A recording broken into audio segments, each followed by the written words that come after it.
C'est par la prière que tu rencontres Dieu. Dieu écoute tes prières. Parle au Seigneur. Accueille son amour et lui te répond. C'est par la prière que tu parviens à te connaître, à te construire toi-même. C'est par la prière que tu éclaires ta route et fortifies ton cœur. C'est par la prière que tu comprends et rencontres au mieux les hommes, que tu les aides du fond du cœur et atteins dans ce monde la suprême efficacité. Pour Dieu, pour le monde et pour toi, veille donc à prier sans cesse. Il n'est pas de tâche plus belle qu'il soit donné à l'homme d'accomplir que la contemplation de son Créateur. Qui nous séparera de l'amour du Christ? Sera-ce la tribulation, l'angoisse, ou la persécution, ou la faim, ou la nudité, ou le péril, ou l'épée? Mais dans toutes ces choses, nous sommes plus que vainqueurs par celui qui nous a aimés. Romains 8, 35-37.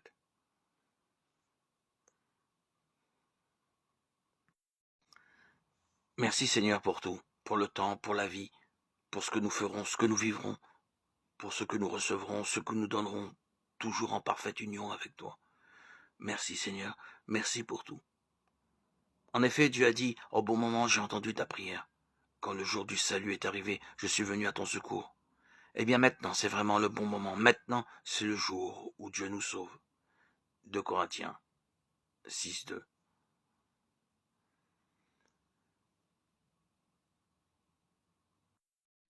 Me voici devant toi, Seigneur, Dieu merveilleux, avec une seule chose à dire, merci. Merci pour les bénédictions que je n'ai jamais méritées, pour la protection que ta main m'offre, pour le pardon que tu offres jour après jour, Seigneur. Tu as pris mon péché et ma honte, tu as pris la maladie et tu as guéri toute ma douleur. Tu as pris mes ténèbres et tu m'as donné ta lumière, Père. Je te remercie pour tout ce que tu as fait dans ma vie et pour toutes les bénédictions que je ne peux pas voir. Seigneur, je te remets la peur qui m'habite et qui prend parfois le pas sur la confiance et l'espoir que tu m'as donné. Seigneur, je te remets la fatigue qui m'habite.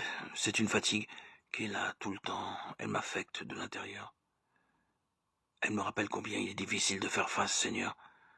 Je te remets la tristesse qui m'envahit quand tout semble sombre. Elle envahit mon cœur et tout mon être. Je te remets ce bagage lourd et envahissant pour être libéré et trouver la paix intérieure. Seigneur, je te remets tous ces bagages pour trouver la paix intérieure.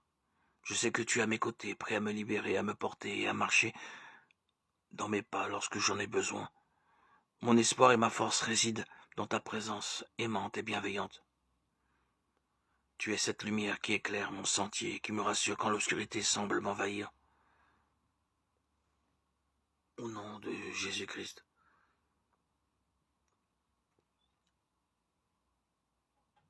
Donne-moi, Seigneur, la joie pour dire, annoncer ta parole. Me voilà devant toi. Donne-moi un cœur humble, un esprit de lumière. Donne-moi des paroles simples, des paroles qui touchent les cœurs, pour annoncer la bonne nouvelle que tu as promise à tous ceux qui croient en toi. Donne-moi la confiance pour ceux qui m'entourent. Donne-moi la tolérance. Cette tolérance qui permet de comprendre l'autre. Donne-moi l'amour des plus démunis. Et puis, bien sûr, je voudrais un peu de patience et d'écoute avec tes dons, Seigneur. Je mettrai mes pas dans tes pas, je parlerai de toi, je pourrai œuvrer pour ton Église. Une Église aux multiples visages. Une Église qui rassemble. Donne-moi la joie, Seigneur, la joie pour dire ta parole. Au nom précieux et puissant de Jésus-Christ. Je peux avoir le don de parler au nom de Dieu. Je peux comprendre tous les mystères et posséder toute la connaissance. Je peux avoir une foi assez grande pour déplacer les montagnes. Mais si je n'aime pas les autres, je ne suis rien. 1 Corinthiens 13:2.